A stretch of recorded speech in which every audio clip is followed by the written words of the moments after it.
नमस्कार, आप सभी का बहुत बहुत स्वागत करती हूं। मैं मुस्कान नबीर और आप देख रहे हैं टीवी 100। एक विषय है जिस पर हमें चर्चा करना बहुत ज़्यादा ज़रूरी है। दरअसल कल बकरा ईद मनाई जानी है और कुर्बानी को लेकर हर साल की तरह इस बार भी विवाद और बहस शुरू हो गई। कुछ संगठनों और विचारधाराओं की ओर से ये सवाल उठाया गया है कि क्या कुर्बानी इस्लाम धर्म का अनिवार्य धार्मिक कर्तव्य है या ये एक सदियों पुरानी प्रथा है जिसे अब के समय में बदला जा सकता है। उनका तर्क है कि इस्लाम में कुर्बानी का असल मकसद अल्लाह के प्रति अपनी आस्था समर्पण को प्रदर्शित करना, और यदि कोई व्यक्ति अन्य तरीके से अल्लाह की इबादत करना चाहे तो कर सकता है, इसकी अनुमति है। इसके अलावा पर्यावरण प्रेमियों, पशु अधिकार कार्यकर्ताओं ने भी इस परंपरा पर सवाल खड़े किए हैं जिसमें हर साल लाखों जानवरों की बलि दी जाती है। उनका कहना है कि पशु क्रूरता को कम करने और पर्यावरण संरक्षण के लिए इस प्रथा को पूरी तरीके से खत्म कर देना चाहिए। आधुनिक तरीके से यह प्रतीकात्मक रूप से मनाया जाता है ये, और ऐसे में हालांकि दूसरे और इस्लामिक विद्वानों और कई धर्मों नेताओं का मानना है कि बकरीद पर कुर्बानी एक धार्मिक आदेश है जिसका पालन हर शख्स मुसलमान को करना चाहिए। उनके अनुसार पैगंबर इब्राहिम अलैहिस्सलाम की अल्लाह के प्रति वफादारी त्याग को याद करते हुए असली जानवर की कुर्बानी देना ही इस त्योहार का सही मायने है। उनका कहना है कि यह परंपरा केवल पशु बलि नहीं बल्कि इंसान के त्याग, ईमान की परीक्षा भी है। इसे प्रतीकात्मक रूप से मनाना धर्म का अपमान होगा। ऐसे में कुर्बानी को लेकर समाज में दो ध्रुवीय बहस जारी है। एक और धार्मिक परंपरा और आस्था, दूसरी ओर बदलते सामाजिक और पर्यावरणीय मूल्यों के मद्देनजर इसमें सुधार की मांग। इस बहस के बीच कई लोग चाहते हैं कि इस मुद्दे को संवाद और आपसी समझ से हल किया जाए ताकि त्योहार की पवित्रता भी बनी रहे और आधुनिक समाज की चिंताओं का सम्मान भी हो सके। उसमें क्लियर कट इंस्ट्रक्शंस दिए गए थे जिसमें जो कुर्बानी के स्थल है वो चिन्हित किए गए थे, पूर्व में वो निर्धारित हैं। उनके अलावा किसी भी जगह पे कोई व्यक्ति है वो कुर्बानी ना करें, किसी पब्लिक प्लेस पे कुर्बानी ना की जाए, और कोई भी व्यक्ति कुर्बानी के ऐसे डिस्टर्बिंग वीडियोज हैं वो सोशल मीडिया पे अपलोड ना करें। जनपद में 5 कंपनी PAC और RRF है, उसको जनपद के पुलिस बल के अतिरिक्त उनको डिप्लॉय किया जाएगा ताकि चप्पे चप्पे पर सुरक्षा हो। नगर पालिका एवं अन्य सभी विभागों को बता दिया गया है कि वो सफाई की जो कार्रवाई है उसको तुरंत समय रहते हुए उसको पूर्ण करें, और कोई भी व्यक्ति है किसी अफवाह पर विश्वास ना करें, और अगर कोई ऐसी घटना घटित होती है तो पुलिस के संज्ञान में सबसे पहले लाएं, बजाय कि उसको कानून व्यवस्था को अपने हाथ में लें। कोई भी व्यक्ति कानून व्यवस्था को अपने हाथ में लेगा उसके खिलाफ कठोर से कठोर कार्रवाई है वो अमल में लाई जाएगी। तो इस्लामिक विद्वानों ने बताया कि कुर्बानी जरूरी है, ये अनिवार्य है, सक्षम लोग कुर्बानी दे सकते हैं, यही असली माने हैं बकरा ईद का। लेकिन यहाँ पर अन्य संगठन या फिर अन्य धर्म का मानना है कि ये पशु क्रूरता है और इस पर लगाम लगना चाहिए। लेकिन जब बात आस्था की आती है तो यहाँ पर असुर उठने लगते हैं कई तरह के और टकराव हो जाते हैं। लेकिन क्या इसका समाधान है या फिर जो पारंपरिक चला आ रहा है बकरा ईद का जो नियम कायदे कानून है उसका पालन करना ही सही है? इस पे विरोध नहीं होना चाहिए, क्योंकि कई ऐसी बातें हैं जो जिन पर बहस हम करेंगे और उस बहस के दौरान हम खोलेंगे। हमारे साथ कई मेहमान है, सबसे पहले उनका तारीफ कराते फिर चर्चा की शुरुआत। मेरे साथ है सदगुरु हरिशंकरानंद जी है, हिंदू धर्म गुरु, पंडित सुशील पाठक हैं, और आस मोहम्मद कुरैशी है, मुस्लिम स्कॉलर, मोहम्मद उस्मान है, मुस्लिम स्कॉलर। आप सभी का बहुत बहुत स्वागत करती हूँ टीवी 100 में। मुझे लगता है सदगुरु हरिशंकरानंद जी मैं आपके पास आऊंगी। अब क्यों है आप लोगों को इतना ऐतराज बकरा ईद में बकरा काटने को लेकर? हाँ, जब होली में 20,000 क्विंटल मटन की बिक्री हुई है, आप लोगों को उसमें ऐतराज नहीं हुआ, तो बकरा ईद में आस्था से जुड़ी कुर्बानी पर क्यों ऐतराज है? सबसे पहले उस पर ऐतराज होना चाहिए था ना। देखिए, मैं आपको एक बात बताता हूँ। हाँ? कि थोड़ा सा इस चीज को समझने की बात है। जिस वक्त प्रॉफेट मोहम्मद साहब ने कुर्बानी की प्रथा को शुरू किया था और उस समाज में उस वक्त भूखमरी की स्थिति और न जाने क्या क्या परेशानियां थी, तब ये बहुत जायज भी था, और मैं रिचुअल को जायज भी मानता हूँ, मैं इसका विरोधी नहीं। लेकिन आज जब समय बदला है और बदलते समय के अंदर हमारे को थोड़ा सा अपने में बदलाव भी कर लेना चाहिए। मैं अभी ऐसे कुछ परिवारों को जानता हूं जिनके पास बकरा लेने के पैसे नहीं हैं, और अगर भी वो समाज में इस तरह का रिचुअल नहीं निभा पाते हैं तो कहीं ना कहीं वो अपने आप में शर्म और अपने आप में नीचा महसूस करते हैं। सामाजिक एक व्यवस्था है, और इस व्यवस्था में अगर यदि 10-5 परिवार या एक सोसाइटी में अगर एक ही बकरे को हलाल किया जाए और एक ही बकरे की कुर्बानी दी जाए तो मैं इसे बुरा नहीं मानता हूं। लेकिन हाँ, पशु प्रेमी होने के नाते मैं आज के परिवेश में इस बात का घोर विरोधी भी हूं कि आप इसे आंशिक रूप से क्यों नहीं अपना लेते। होली के अंदर हमने समाज को ध्यान में रखते हुए और पर्टिकुलर हमने स्वयं से इस बात का प्रयास हम करते आए हैं कि हम इसको थोड़ा सा सामाजिक स्तर को देखते हुए और होली के ऊपर हम आंशिक रूप से कुछ ना कुछ ऐसा जरूर करें जो समाज में संदेश अच्छा जाए। ऐसा हमने किया भी, हमने इको फ्रेंडली होली और दीपावली भी मनाई है, संदेश भी दिया। हरिशंकरानंद जी, पशु प्रेमी की अगर बात करते हैं तब पशु का प्रेम कहाँ चला जाता है जब सदियों से मटन कट के बिकता हुआ आ रहा है। सिर्फ मुस्लिम समाज में मटन काट के नहीं बेच रहे, होली जैसे पर्व में भी 20,000 क्विंटल मटन बिका है, तो तब आप लोग कहाँ थे? और ऐसे में कई ऐसे मंदिर हैं जहां पर बलि दी जाती है, उत्तराखंड हो या फिर या कर्नाटक हो, बताइए तब आप लोग के कहाँ शुरू होते हैं? और धीरे धीरे खत्म करने के लिए प्रयास रहते हैं। ऐसा नहीं है कि हम खुद को करें और दूसरे को मना करें, नहीं, पहले हम निज शासन फिर अनुशासन। मैं तो इस बात का हिमायती हूँ। और सबसे बड़ी बात यह है कि देखिए, आज मौलानाओं से और अन्य समाज के उच्च वर्ग में बैठे हुए लोगों से निवेदन करूंगा कि अगर यदि इसको हम आंशिक तौर पे या हम इसको जितना कम से कम हो सके, कम से कम पशुओं का जो हम कुर्बानी कर रहे हैं मिनिमम पे आ जाए, तो मेरी बड़ी प्रार्थना है आप सभी से। और ऐसा करने के लिए इसमें आप जैसे बड़े लोगों को आगे आना पड़ेगा। ठीक है, पर मैं आज मोहम्मद कुरैशी जी मैं आपके पास आऊंगी। जो विरोध जो उठ रहे हैं, लेकिन बहुत सारी चीजें हैं जिस पर हम सवाल का जवाब आपसे भी मांगना चाहेंगे। ये जो बकरा ईद का त्योहार है उसमें कुर्बानी को लेकर क्या कुछ इस्लाम ने कहा? क्या वाकई ये अनिवार्य है जब इसको लेकर पूरी तरीके से आलोचना और ये विवादों में फंसता हुआ नजर आ रहा है? शुक्रिया मुस्कान, पहले तो मैं जानना चाहूंगा कि विरोध करने वाले कौन लोग हैं। अगर विरोध करने वाले वो लोग हैं जो दीपावली पे जो है नहीं खाते हैं तो मुझे लगता है कि वो ठीक है। अगर विरोध करने वाले वो लोग हैं जो कि ईद पर स्पेशली हम लोगों से यानी खास करके मुस्लिम कम्युनिटी से ये नहीं कहते हैं कि भैया क्या बनाया है, हम भी हैं इसमें शामिल, तो भी ठीक है। विरोध करने वाले अगर वो लोग हैं जिनके धर्म में बलि की प्रथा नहीं है तो भी ठीक है। विरोध करने वाले वो लोग हैं जहां मंदिरों में बलि नहीं चढ़ती हो तो भी ठीक है। विरोध करने वाले वो लोग हैं कि अगर कबूतर की बलि नहीं देते हो तो भी ठीक है। तो आखिर ये विरोध करने वाले हैं कौन?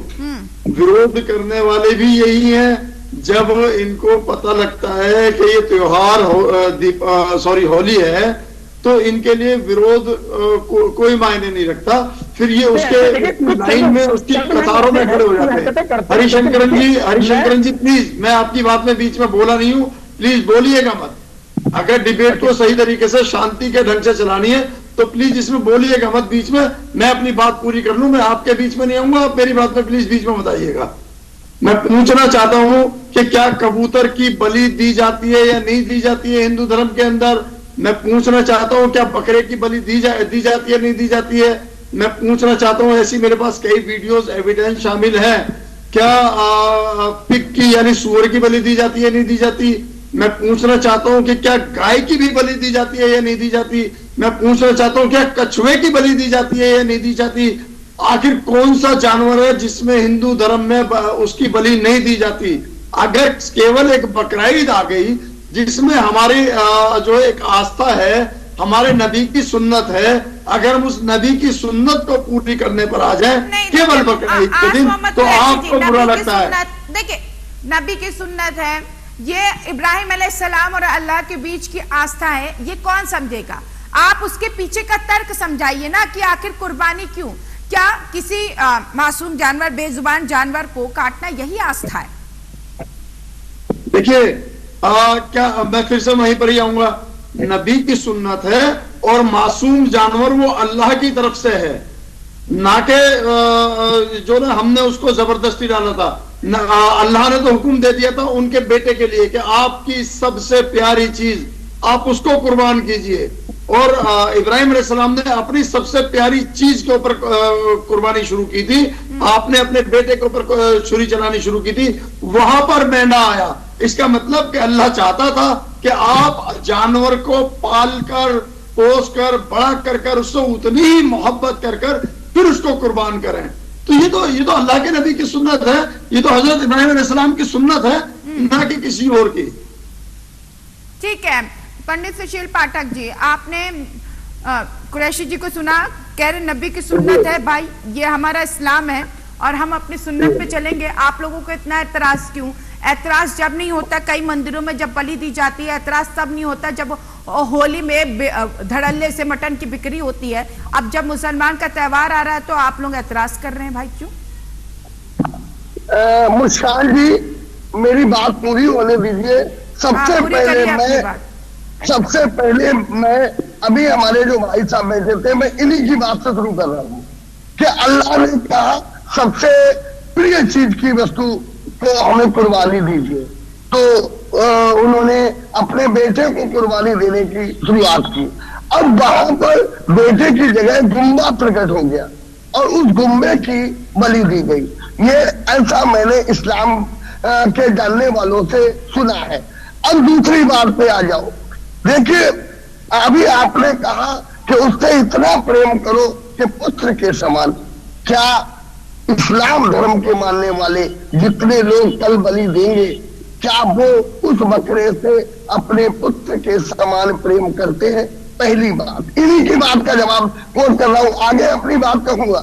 नंबर एक। नंबर दो, देखिए मैं एक बात बताऊं, अभी एक इस्लामिक देश है जिसने परसों ही, मैं एक चैनल की डिबेट में था, खुलेआम इस पर प्रतिबंध लगा दिया। इस्लामिक देश है वो, इस्लाम एक देश का मतलब कुरान को मानने वाले, इस्लाम को मानने वाले, उन्होंने अपने यहाँ बकरा की बलि को पूरी तरह से प्रतिबंध लगा दिया। आम आदमी क्या कर रहा है? आम आदमी क्या कर रहा है पाठक जी? मतलब नहीं है, यहाँ अपने धर्म की बात कर रहे हो, धर्म के आधार पर बात करेंगे, सुनिएगा। अभी पाठक जी आम आदमी क्या कर रहे हो उसको छोड़िए आप, यहाँ पर ग्रंथों की बात हो रही है। यहाँ पर मैं ये भी कह सकता हूँ कि श्री राम जी जब वनवास से लौट कर आए थे उस वक्त हिरण को, वो हिरण का शिकार किया करते थे। कह रहे थे कि जब हम अब आप लोग सब शुरू हो जाइए, एक एक करके बोलिए। आपको बोल रहे हो, आम आदमी की बात नहीं कर सकते आप, धार्मिक बात कर रहे हैं पाठक जी। करने दीजिए, मैं हूं ना यहाँ पर बैठी, मैं काउंटर करवाऊंगी आपसे, एक सेकंड रुक जाइए। पाठक जी तो हम अपनी बात करें, फिर आप कहिए हमारी बात का गौर करिए। तो भाषण सुनने थोड़ी बैठे पाठक जी, आपका हमें भाषण सुनने की आदत नहीं है, आपका भाषण सुनेंगे आपका, हम भी आपका भाषण सुनने नहीं है, हम यहाँ पर तर्क पर बात करने के लिए बैठे। अरे रुक जाइए, यहाँ पर जितने लोग बैठे हुए वो सब तर्क पर बात करने के लिए बैठे हैं, ना कि आपका भाषण सुनने के लिए बैठे, आपकी कहानियां सुनने के लिए बैठे।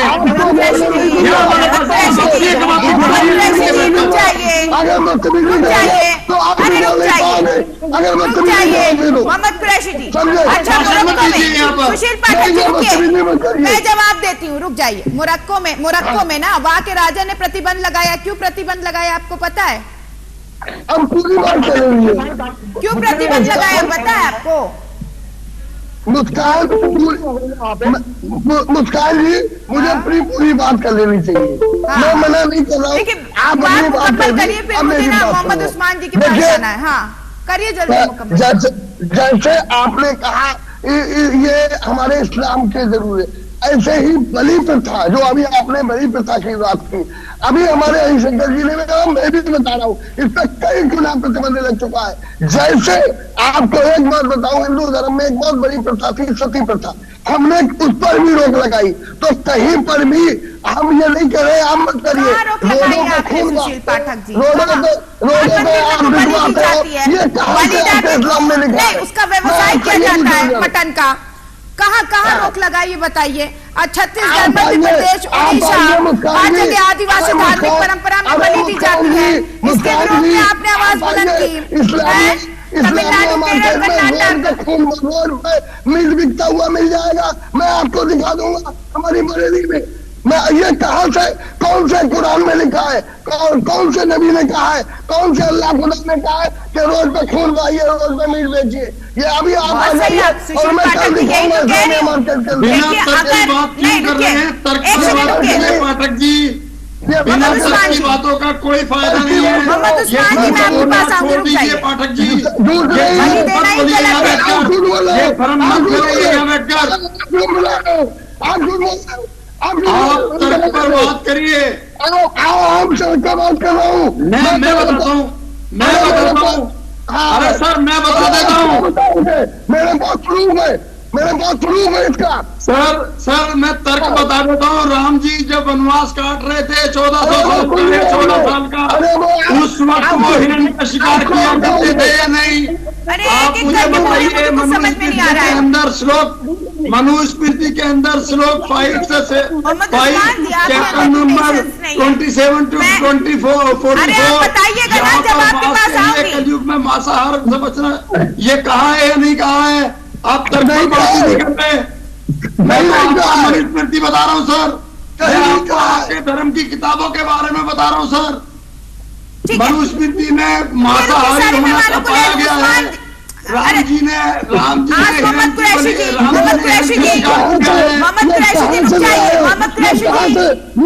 कहानी कहाँ चले आए हो?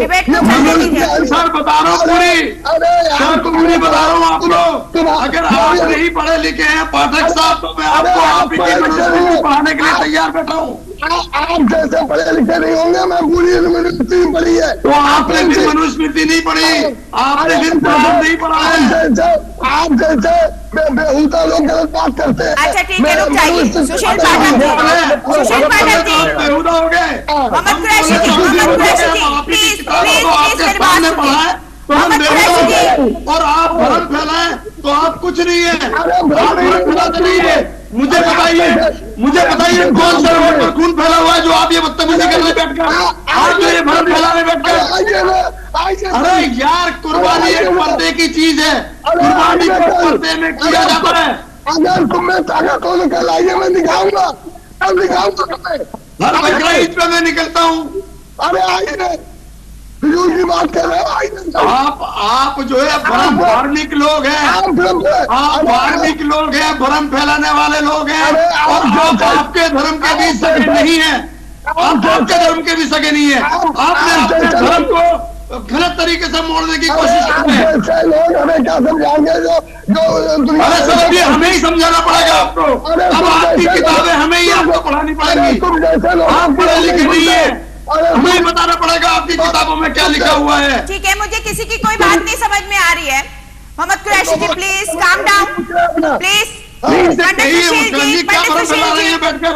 मुझे और मेहमानों को ऐड करना है, सबने अपना कीमती वक्त दिया। पंडित सुशील जी, मोहम्मद कुरैशी जी प्लीज काम डाउन प्लीज। आप लोगों को कोई बातें नहीं समझ में आई, आप लोगों ने क्या है आपस में बातें करी हैं, वाकई मुझे नहीं समझ में आया। मोहम्मद उस्मान जी, मैं आपके पास आऊंगी।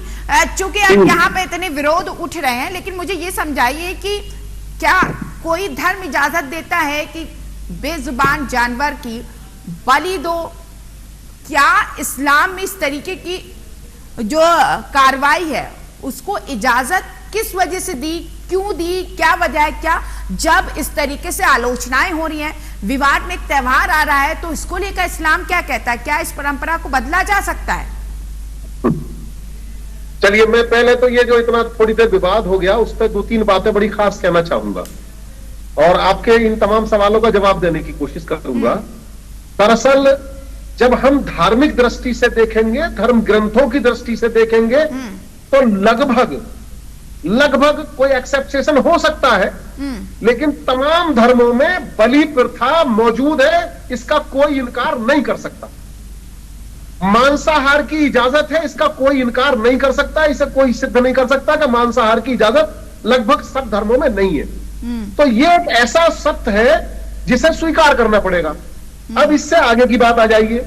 मैं सबसे खास बात यह कहना चाहूंगा कि हम जिस धर्म के मानने वाले हों, वो अपने धर्म के मानने वालों को जो अधर्म की तरफ जाते हैं, जो गलत तरीके से भटक रहे हैं, उनको अपने ही धर्म का सही तरीके से पालन कराने की बात करें। हम एक दूसरे के धर्म पर नुक्ताचीनी नहीं करें, अगर हम एक दूसरे के धर्म की आलोचना करेंगे और खासकर डिबेट में आलोचना करेंगे तो हमारी डिबेट दूसरी तरफ चली जाएगी और उसमें मैं किसी को यह अधिकार नहीं देना चाहता कि कोई एक दूसरे के धर्म में से क्रिटिसिज्म करने की बात करे। अब इससे आगे की तरफ आए, अगर हम बात कर रहे हैं कुर्बानी की, तो इसे मैं पहले थोड़ा सा मांसाहार की तरफ लाने की बात करूंगा। तो क्योंकि अगर कुर्बानी की बात करेंगे तो यह कुर्बानी है एक धार्मिक रस्म, हमारे धर्म का अंग, मुसलमानों के धर्म का अंग, या बलि है किसी दूसरे धर्म का अंग। तो मेरा कहना यह है हम थोड़ी देर के लिए धार्मिक रस्मों को भूल जाएं और अगर हम सुधार चाहते हैं, असली सुधार, क्योंकि धर्म में व्यक्ति डरता है वो अपने किसी भी धर्म के काम को छोड़ते हुए, लेकिन जब हम मांसाहार की बात करेंगे तो कुर्बानी से हटकर अगर हम मांसाहार की बात करेंगे, कुर्बानियां केवल इन 3 दिन और मांसाहार है रोजाना, तो अगर हम रोजाना के मांसाहार पर अपनी इस बहस को केंद्रित करें तो यकीनन हम इसके बहुत अच्छे रिजल्ट लेने में कामयाब होंगे। और मैं वहां से बात शुरू करने की करता हूं बात, हम यहां से एक सामूहिक प्रस्ताव पारित करें इस बहस में, एक दूसरे की मुखालफत न करके सबसे पहला यह प्रस्ताव पारित करें कि इस बकरीद को खत्म होने के बाद भी हम इस मांसाहार के विरुद्ध जिस तरह से हम इस समय इस कुर्बानी को लेकर तत्परता दिखा रहे हैं, इसका विरोध जता रहे हैं, हम इसके बाद भी मांसाहार के विरुद्ध इसी तरह से खड़े होंगे। अब जब हम मांसाहार के विरुद्ध खड़े होंगे तो फिर हमारे पास उसकी जायज वजूहात होनी चाहिए, तो हम उन जायज वजहों को तलाश करें, चाहे वो फिर पर्यावरण को लेकर हो, चाहे वो इस दयालुता की तरफ हो, चाहे एक जान पर रहम करने की दृष्टि से हो। तो अगर हम उसमें भी बहुत सारी चीजें हैं, अगर हम केवल एक आधार को पकड़ लेंगे तो हम जिन्हें शाकाहारी कहते हैं या जो अपने आप को शाकाहारी करना कहते हैं तो वो भी सब्जी खाते हैं, अनाज खाते हैं। आज की तारीख में कोई अनाज, कोई सब्जी ऐसी नहीं है मुस्कान जी जो बिना कीटनाशकों के पैदा की जा रही हो, बिना कीटनाशकों के इस्तेमाल के ये पैदा की जा रही हो। तो हम जब अनाज पैदा कर रहे हैं, सब्जी पैदा कर रहे हैं, तब भी हजारों लाखों कीट पतंगों की हत्या कर रहे हैं। हम जाला जला रहे हैं तब हत्या कर रहे हैं, रास्ते में निकल कर जा रहे हैं तब हत्या कर रहे हैं। तो अगर हम केवल हत्या की बात अगर करने लगे बेजुबानों की तो हम कहीं ना कहीं उसका फिर औचित्य तलाश करेंगे कि वहां मारना नहीं चाहते तब भी मरते हैं, या हमें अपनी जिंदगी जीना है इसलिए मारते हैं, अपना अनाज पैदा करना है, सब्जी पैदा करनी है इसलिए मारने की बात करते हैं, वो नुकसान देने की बात करते हैं। तो हमारी ये बहस मांसाहार को रोकने में भी कहीं ना कहीं तर्क पर और उस पर जाएगी। इसलिए बेहतर यह है कि धार्मिक दृष्टि से जब भी कोई रस्म हो हम उसकी मुखालफत ना करें। हाँ, मैं जिस धर्म का मानने वाला हूं, मैं अपने साथियों की उस भावना की कदर करने की बात करता हूं कि फिर भी वो उंगली उठा रहे हैं, रोक करने की बात कर रहे हैं, तो मैं सबसे पहला अहद जो कुर्बानी करने वाले लोग हैं उनसे ये कराना चाहता हूं कि वो साफ सफाई का ध्यान करें, कहीं रास्ते में खून ना बहले, जो जानवर वो कुर्बान करते हैं उनके अंग इधर उधर ना फिके, कि उन्हें यह हुक्म दिया गया है कि वो उसको दबाएं, उनको दफन करें और अपने साथी सरकार की तरफ से यही नियम नहीं, सरकार देखो जो संविधान के हिसाब से है वो सरकार का भी नियम है, लेकिन इन सब के बीच ये विरोध उपजा कहां से? मोहम्मद उस्मान जी, बात तो आपने सही की, लेकिन लागू किसी ने करवाया जो इस विवाद में ये त्योहार फंस गया। समझ रहे आप, ये त्योहार किस विवाद में फंसा है? यही चीजें जो बातें हैं, ये बैठ के बोल देना या फिर किसी नेशनल चैनल में बोल देना, ये सही। ये पहले से अगर होता ना तो किसी को इतनी दिक्कत नहीं होती, क्योंकि हर धर्म की अगर बात करें, चाहे सिख हो चाहे हिंदू हो, मांसाहारी हैं। 35% लोग हिंदू धर्म में मांसाहारी हैं, मांस को खाते हैं। यहाँ पे मैं आपके पास आऊंगी, हरिशंकरानंद जी मैं आपके पास आऊंगी। देखिए अभी यही कहना चाहूंगा, उसके बाद एक चीज यही जोड़ ले, बस एक ऐड कर ले 1 मिनट के लिए जी। देखिए जहां तक दूसरों पे कत्ल करने का ताल्लुक है तो मैं शाहजहां का एक उदाहरण देने की कोशिश करूंगा। जैन समाज का त्योहार उसी दिन पड़ा, आती हूँ जिस दिन बकरीद थी, हरिशंकरानंद जी। तो बकरीद के दिन उन्होंने प्रतिबंधित कर दिया कि आज का दिन उनके लिए, जैन समाज के लिए प्रतिबंधित करते, आज कोई कुर्बानी नहीं होगी। यह शाहजहां का एक बेहतरीन उदाहरण प्रस्तुत किया गया। मैं चाहता हूं अपने समाज से भी कि वो अगर बंद नहीं कर रहे तो कम से कम ऐसी एहतियात लाजमी तौर पर करें कि जिससे हमारे किसी दूसरे धर्म वाले व्यक्ति को परेशानी पैदा ना हो। लेकिन मैं दूसरे धर्म वालों से भी यह कहना चाहूंगा कि वो रस्म पर, हमारी रस्म पर आपत्ति ना करें, बल्कि हमारे देश में जो 82% मांसाहारी लोग हैं उनके मछली खाने पर, अंडा मुर्गा खाने पर, इन तमाम चीजों पर एक साथ इस बहस को बाद में भी जारी रखें, तब शायद ज्यादा औचित्यपूर्ण होगा। ठीक है मुस्कान जी, मैं आपको एक बात बता दूं कि जैसा अभी मौलाना साहब फरमा रहे हैं, मांस पर प्रतिबंध की, रुकिए, तो मांस पर प्रतिबंध लगाने की बात कर रहे हैं, यहाँ पर बोल रहे हैं कि मांस पर प्रतिबंध लगा दो, लेकिन हाँ ठीक है, अगर आपको बकरा ईद पर बकरे की कुर्बानी या फिर अन्य मवेशी की कुर्बानी पर आपको ऐतराज है तो शुरुआत यहीं से कर लीजिए। आने वाले समय में जब जब मांसाहारी की बिक्री हो उसके विरुद्ध आप आवाज क्यों नहीं बुलंद किया पहले भी, और आप क्या करेंगे बुलंद आवाज। और इसी के साथ अगर भारत की अर्थव्यवस्था और राजस्व को देखा जाए तो मांसाहारी से जो निर्यात होता है कम से कम करोड़ों में फायदा होता है भारत के अर्थव्यवस्था को। आप किस पर बहस कर रहे हैं? आप उस पर बहस कर रहे हैं जिसमें भारत की अर्थव्यवस्था को चोट पहुंचे। आप कुछ समझ रहे हैं? जब विदेश में भी इसकी डिमांड है।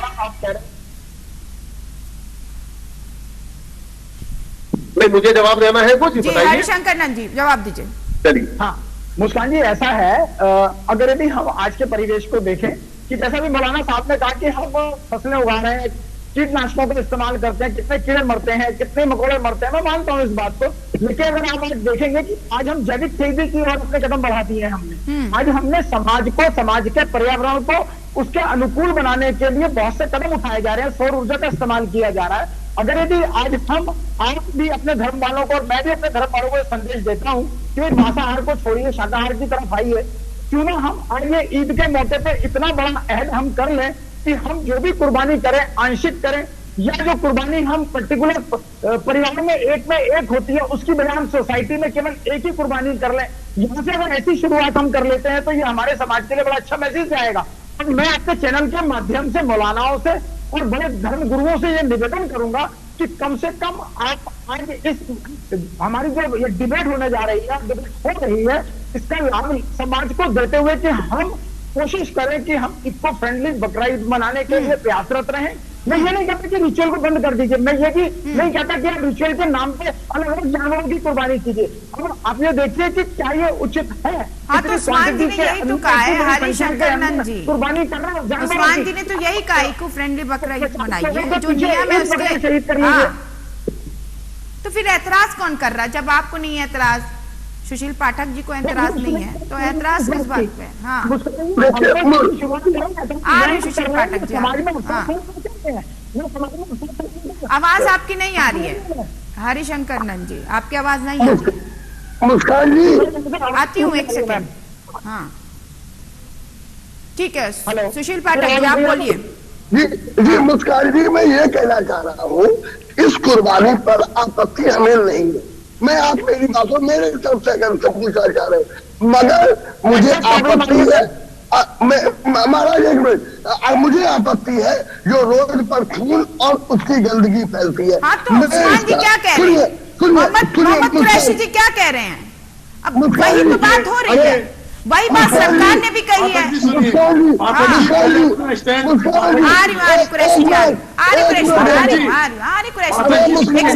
अरे सुनिए पहले हमारी, पाठक जी सुन लो, अरे सुनिए पहले हमारी, सुनिए पहले हमारे सुनिए, करिए कि आप यहाँ पर क्यों बैठे हैं, आपका हमें मालूम है, गंदगी पर आपत्ति है। सुनिए अगर आप प्लीज, अगर गंदगी पर आपको आपत्ति है, उसके वेस्ट पर आपको आपत्ति है, तो ये काम सरकार का है, हर कॉलोनी के हर वार्ड के निगम पार्षद का है। ये काम विधायक सुनिएगा, ये करने का काम निगम पार्षद विधायक, हम लोग सरकार, ये काम उनका है। बीच में आप फिर आप कहिए अगर आप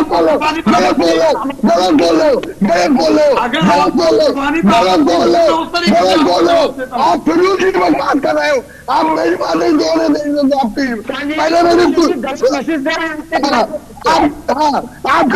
दे रहे हो। एक मिनट, मुझे पूरी बात करने दीजिए। मुस्कान पता नहीं कहाँ सुनिए, अभी उस्मान मुस्कान जी, उस्मान भाई ने कई ऐसी बातें की जो मैं होना चाहिए। सुनिए, उस्मान भाई ने अभी इतनी अच्छी बातें की, मैं उस्मान भाई को सलूट करता हूँ और उनकी बातों को स्वीकार करता हूँ। बिल्कुल लीजिए, वो भी इस्लाम को मानने वाले हैं। मैं सुनिए, अरे आप बेहूदा लोगों से नहीं, उस्मान भाई को आप जैसे बेहूदों की नहीं, सिर्फ उस्मान भाई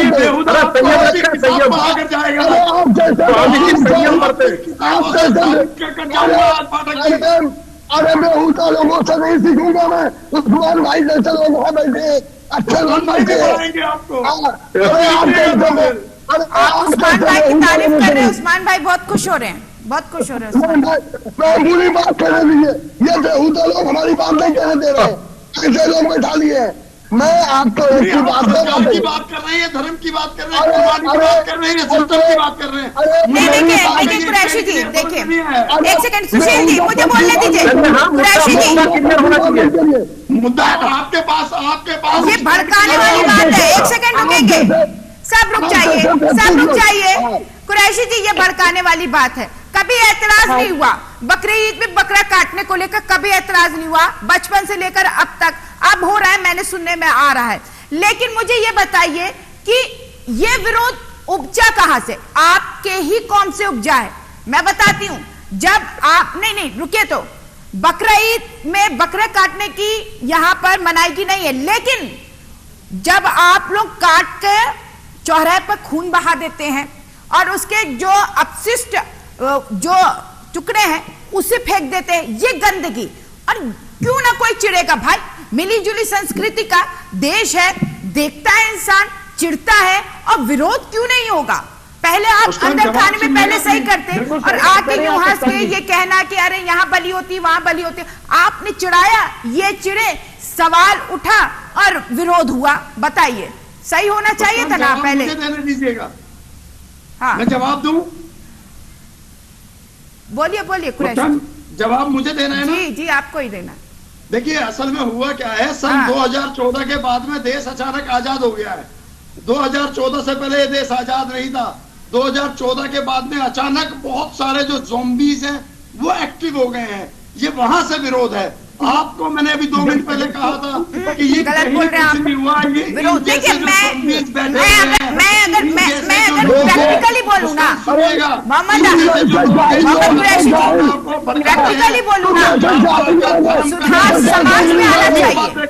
मैं प्रैक्टिकली बोलूं ना, सुधार समाज में आना चाहिए था। कोई आपके खिलाफत में क्यों रह गया? सुधार समाज में आना चाहिए था। तो इस तरीके की हरकतों को पर कर रहे हैं तुम लोग, आप वो बदतमीज लोग। सुशील जी शब्दों का चयन करिए। सुशील जी, मैं आपसे ये एक्सपेक्ट नहीं करती सुशील जी कि आप इन शब्दों का उपयोग करेंगे। बेकारी में भड़काया आप हैं वो लोग जिन्होंने बेकारी में भड़काते हैं अपने लोगों को। कहाँ खून नजर आया आपको 2014 के बाद में? आप मुझे बताइए।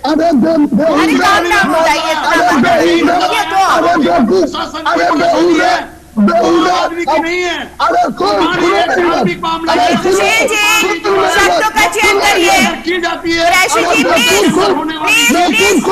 आप लोगों को दर्शक देख रहे हैं, आप लोग कैसी बातें कर रहे हैं, कैसी बातें कर रहे हैं, अच्छा लग रहा है। चलिए शांत हो जाइए, नहीं अब कोई नहीं बोलेगा, शांत हो जाइए। जय हरिशंकर नंद जी, आप बोलिए, उसके बाद मोहम्मद उस्मान जी के पास आऊंगी। हाँ बोलिए, क्या बोल रहे हैं? देखिए, सबसे बड़ी बात यह है कि ये कुरैशी साहब जिन शब्दों का इस्तेमाल कर रहे हैं ये बिल्कुल गलत है। ये ज़ॉम्बी नहीं, शब्द दोनों इस्तेमाल कर रहे हैं, दोनों को अपनी मर्यादा में रहना चाहिए। डिबेट है, लोग देख रहे हैं। हाँ, मैं किसी को इजाजत नहीं देती। आपके मुंह से फूल जल रहे हैं क्या? देखिए कुरैशी जी, आप जज्बाती बहुत है, रुक जाइए। आप अपने आप में कुछ भी कहें। डिबेट के मैसेज देना चाहता हूँ, इस बात को समझने की कोशिश तो कीजिए। कुरैशी साहब जो बीत गए छोड़ दीजिए, जो प्रेजेंट में है उसको जिए। Future is definitely good. Present तो क्या किताबों को मानना बंद कर देंगे? गीता को मानना बंद कर देंगे? यजुर्वेद को मानना बंद कर देंगे? कुरान को मानना बंद कर देंगे? अगर हम पीछे का छोड़ देंगे तो कौन कौन सी किताबों को झुटलाएंगे आप? अच्छा एक सेकंड हरिशंकर नाथ जी अभी रुक जाइए, मेरा एक सवाल है। बेहुदा हमें जूता सिखाएंगे, तुम जैसे बेहुदा लोग हमें जूता मुस्कान जी सिखाएंगे। आप अपना दखल दीजिए, इनके माइक बंद कीजिए। मुझे तो कुछ समझ में नहीं आ रहा कौन क्या बोलना चाह रहा है और क्या बोल रहा है। मोहम्मद उस्मान जी बोलिए, आप क्या बोल रहे हैं? अब आप लोग रुक जाइए। मोहम्मद उस्मान जी को बोलने दीजिए, बहुत देर में उनको डिबेट में भी ऐड किया तो उनको भी कुछ बोलने दीजिए, बोलिए। हाँ, मैंने पूरे को मैं फिर से कंक्लूज किए देता हूं। मेरा कहना है हम धर्म के आधार पर एक दूसरे के धर्म पर उंगली ना उठाएं, उसमें दिक्कत होती है। हम धार्मिक रस्मों के आधार पर इस तरह के संशोधन की बात ना करें, सुधार की बात ना करें, बल्कि हम इसके बाद की बात करें। क्योंकि जब हम एक दूसरे को क्रिटिसाइज करते हैं और ये सब देखने की बात करते हैं, तो इस समय तो हालत ये है कि जो लोग कुत्ते बिल्ली घरों में पाल रहे हैं, अगर कोई बकरा लेकर आया पालने के लिए भी, तो अब तो इस समय उसे पालने पर भी एतराज है कि तुम इसे काटोगे, हम पालने नहीं देंगे। तो मैं ये बात चाहता हूं कि हम इसके बाद इस सब चीज को जारी रखें, और सचमुच अगर हम पर्यावरण प्रेमी हैं तो हम पेड़ काटने पर भी बंद कर देंगे आप, तो हम पेड़ों पर भी एतराज करें जो पेड़ काटे जाते हैं, यकीनन। और मैं सुधार की बात यह है, मैं धार्मिक व्यक्ति से, अरे मुस्कान जी सुधार की बात बताता, अपने धर्म में सुधार, पशु क्रूरता कानून भी बनाए। मेरी बात सुनिए उस्मान जी, अगर ये सारी चीज पर प्रतिबंध लगा दिया जाएगा तो बकरे ईद में भी जानवर पर काटने को लेकर प्रतिबंध लगा दिया जाएगा। अरे सुन तो है कम से कम। हाँ, मेरा कहना है हमारे देश में 80% से ज्यादा लोग मांसाहार करते हैं, तो ये प्रतिबंध लग ही नहीं पाएगा। तभी तो ये बात खत्म होगी कि हम धर्म के आधार पर कुर्बानी का विरोध करना बंद कर देंगे। हाँ। हमने तो कभी किसी बलि पर विरोध नहीं किया, हमने तो कभी विरोध नहीं किया कि आप ऐसा क्यों करते। हमने तो शराब का भी विरोध नहीं किया कि रोजाना आप लोग शराब क्यों पीते हो, हमारी भावना आहत होती है। हमने पूरे रमजान इन चीजों का कभी विरोध नहीं किया कि आप खुले में क्यों खाते पीते हो। लेकिन इसलिए नहीं किया कि अरे भाई हमारी आस्था हमारे साथ है, दूसरों की आस्था दूसरों के साथ है, हम अपनी आस्था उससे प्रभावित मानते ही नहीं। हमें तो अपने आप को कंट्रोल करना है, हमें अपने में इतना पक्का होना चाहिए कि दूसरे के खाने पीने से हमारे रोजे पर फर्क नहीं पड़े। ऐसे ही दूसरे लोगों को इतना पक्का होना चाहिए कि दूसरों की कुर्बानी से हम पर फर्क न पड़े, दूसरों की बलि से हम पर फर्क न पड़े। हम अगर उंगली दूसरे पर उठाएं तो पहले अपनी तरफ देखने की बात करें। मोहम्मद उस्मान सुनिए तो, मैं तो चाहता हूं, एक सेकंड रुकिए, मैं चाहता हूं अरे शराब की बिक्री भी आधार कार्ड पे हो, रुकिए तो, और मुसलमानों को दंडित किया जाए। कौन लगाएगा जो शराब पिए? मोहम्मद उस्मान जी रुकिए। इस्लाम में एक जान का लेना क्या कहलाता है, चाहे वो इंसान हो या फिर जानवर, गलत है कि नहीं? देखिए शौक के लिए बिल्कुल मना है मेरे मज़हब में, गलत है। और तो ये फिर जानवर की बलि के लिए नहीं मना किया, उसी आदेश से कुर्बानी के लिए इजाजत, बनाने वाले का आदेश है कि हमें कुर्बानी करनी है जो मालदार है। क्यों अल्लाह ने इसको, क्यों अल्लाह ने इसका हुक्म फरमाया? आप सब्जियां और फ्रूट खाना से वो नहीं कर सकते। सब्जियों के अंदर जान होती है, धर्म की बात नहीं कहता। आप खाना बंद कर दीजिए। यहाँ धर्म को तो धर्मादेश मानना है, तो ये धर्मादेश है, हमारा माना जाएगा। हम इसमें मजबूर हैं, इन 3 दिन हमें कुर्बानी करनी होगी। हाँ, मजबूरी है भाई मानना। जब बड़े जानवर में ऊपर वाले का हुक्म है, पंडित सुशील जी, जब कोई ऑप्शन नहीं है, पंडित सुशील जी, जब ऑप्शन नहीं है, जब कोई ऑप्शन नहीं है तो ऐसे में बड़े जानवर में अगर भैंसा काटेंगे तो 7 लोग कर सकते हैं। उसकी आलोचना करने से क्या फायदा? पंडित सुशील, जब बहुत सारी चीजें देखते हैं, व्यवसाय, व्यापार, और इसी के साथ होली में धड़ल्ले से मांस बिकना और मटन का सेवन कब से चला आ रहा है, उसमें तो कभी आवाज नहीं। अब एक विशेष धर्म को टारगेट करके उसके त्योहार को लेकर आप कह रहे कि जानवर को काटना प्रतिबंध लगा दीजिए। किया जा रहा है, या सिर्फ आज के परिवेश में आज की स्थिति है उसके लिए कहा जा रहा है। क्या अगर हम इसको इसमें कमी ला रहे हैं तो क्या इसमें गलत कहा जा रहा है? मुस्कान जी बस एक छोटी सी बात, मैं ये कह रहा हूं, कल हम आपको वीडियो और फोटो बनाकर भेजेंगे, वो इनको ऐसे जैसे लोगों को जरूर दिखा देना, कल बनाएंगे हम और इनके पास जरूर भेज देना। अरे यही बता दीजिए कौन सी वीडियो है, भेज के क्या मिलेगा? ठंडी बस तुम जैसे जाहिल लोग करते होंगे, हम नहीं करेंगे। वो नजर आ गया, तुम जैसे जाहिल लोग करेंगे। शब्दों का चयन करिए, फिर फिर अच्छा नहीं लगता है ऐसे ऐसे शब्दों का चयन आप लोग इस्तेमाल करेंगे तो अच्छा लगता है क्या? अब मुद्दे पे आइए, मुद्दे पे आइए, मुद्दे पे आइए सुशील जी, मुद्दे पे आइए, मुद्दे पे आइए। किताबों से हाँ, अगर मुद्दे पे हमें आइए। सिखाना पड़े तो नालत है आप जैसे लोगों को तुम जाहिल हो, मैं सिखाओगे, हमें सिखाना पड़े हमारी तो किताबें फिर नालत है आपके ऊपर। तुम जैसे जाहिल लोग हमें हमारी किताबें पंडित सिखाओगे। सुशील जी, तुम आपका जैसे जाहिल, तुम्हारे ऊपर क्या हो गया? अरे तुम जैसे बेहुदा, बेवकूफ, तुम्हारी किताबों से हमें कोई बताना पड़े तो कल मुझे नालत है तू सुन क्या डूब कर मर जाओ नाले के अंदर तुम जैसे लोग। अरे तू ढाटू ढाटू तू डूब के मर जा। पंडित सुशील जी प्लीज शब्दों का चयन करिए, कैसे कैसे शब्द का इस्तेमाल कर रहे हैं आप, कैसे कैसे शब्द का इस्तेमाल कर रहे हैं? मैं इजाजत नहीं देती अपनी डिबेट में। पंडित Sushil ji please calm down. ये औकात है तुम्हारी। अरे मोहम्मद कुरैशी जी प्लीज, आप भी कर रही हैं, मुद्दे पे आइए, मुद्दे पे नहीं रहते लड़ने चले आते हैं। मुस्कान जी मुद्दे पे आइए। खाना और सब्जी खाना अच्छा मुस्कान जी, दो छोटी बातें रह गई इसमें। आती हूँ आपके पास, बोलिए कुरैशी जी, आप बोलिए, आती हूँ आप आपके पास। मुस्कान जी फ्रूट हाँ। खाना सब्जी खाना छोड़ दीजिए, क्योंकि वहाँ जान होती है।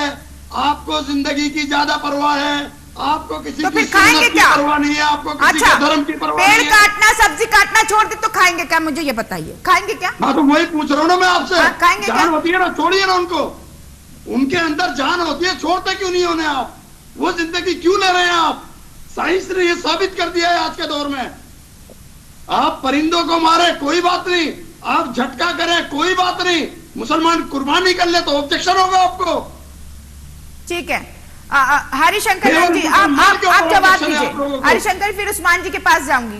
लास्ट कमेंट जल्दी से हरिशंकर जी। हाँ, जिस झटके की कर रही हूँ और जिस तरीके की कुर्बानी दी है बात, मैं फिर इनको छोड़ नाली का कि हमारे यहाँ पे ये प्रथा तकरीबन बंद हो चुकी है, आंशिक रूप से रह गए ये सब। तो सबसे बड़ी बात मुझे बता देता हूँ कि इस चैनल के माध्यम से मैं हरिशंकर जी पहले वो आंशिक रूप की बंद करा दो, तब जाकर यहाँ पर ज्ञान देना चाहिए। क्यों बोलता हो? बार बार बोलने लगता है। कुरैशी जी आप कैसी बातें कर रहे हैं? क्या ये इस्लाम कहता है किसी के फेस को लेकर, किसी के व्यवहार को लेकर आप उंगली उठाएं? अच्छी बात है, अच्छी बात कर रहे हैं आप, नहीं अच्छी बात कर रहे हैं आप। नहीं, मैं इजाजत नहीं देती ना, मैं इस्लाम इजाजत देता है इसकी। आगे इधर हो या उधर हो, आप कैसी बातें कर रहे हैं? दो मालाएं डालकर एक टीका लगाकर बैठ गए, धर्म की नॉलेज नहीं है तुम्हें।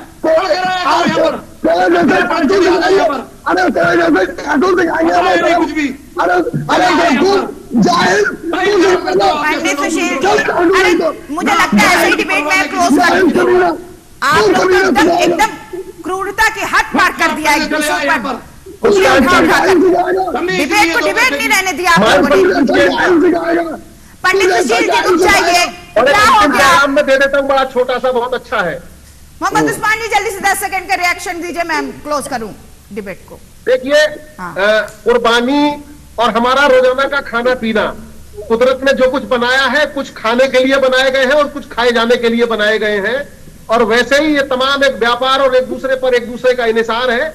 हमें इस धार्मिक दृष्टि से ही नहीं बल्कि उस तमाम चीजों में अपना जो है तार्किक दृष्टि रखनी चाहिए और दोहरापन बंद कर देना चाहिए। यकीनन यही असली भाईचारा होगा और यही असली धर्मनिरपेक्षता होगी। हमारा देश हित रखना चाहिए, हमें एक दूसरे की कदर करनी चाहिए। मैं कुर्बानी को नहीं चाहता कि कुर्बानी पर उंगली उठाई जाए, बल्कि इसके बाद अपने बहुत सारे इशूज है उस पर मैं उस्मान भाई की बात से सहमत हूँ और बिल्कुल सहमति तो सभी को देनी चाहिए यार। किसी के धर्म के जो परंपरा है, जो उसका नियम है, उस पर आप उंगली उठाते हुए उस पर प्रतिबंध लगाएंगे तो आहत तो होगी, लेकिन इन सबके बीच सभी नियम का पालन करिए। किसी को चिढ़ाइए ना अपने धर्म के थ्रू, ना किसी को नुकसान पहुंचाइए, ना किसी के धर्म को लेकर यहाँ पर सवाल खड़े करिए, क्योंकि संविधान में साफ तौर पर कहा गया है कि अपने धर्म के प्रति आप उसका विस्तारीकरण भी कर सकते हैं, आप उसको संरक्षित भी कर सकते हैं। ये अनुच्छेद 26 और 30 में साफ तौर 25 और 30 में साफ तौर पर कहा गया है। तो ऐसे में इसको लेकर सवाल क्यों? जब सरकार और प्रशासन इसको लेकर नियम बना रही है तो संगठन और अन्य धर्म के लोग इसको लेकर सवाल खड़े करके सौहार्द को बिगाड़ने की क्यों कोशिश कर रहे हैं। अगर बलि की बात हो रही है तो कई ऐसे मंदिर है जहां पे बलि हो रही है, पहले वहां से शुरुआत करिए, फिर कहीं और जाइए, तभी जाके पूरी तरीके से वातावरण अनुकूल होगा। फिलहाल इस खास कार्यक्रम में इतना ही। आप बने रहिए टीवी 100 के साथ। नमस्कार।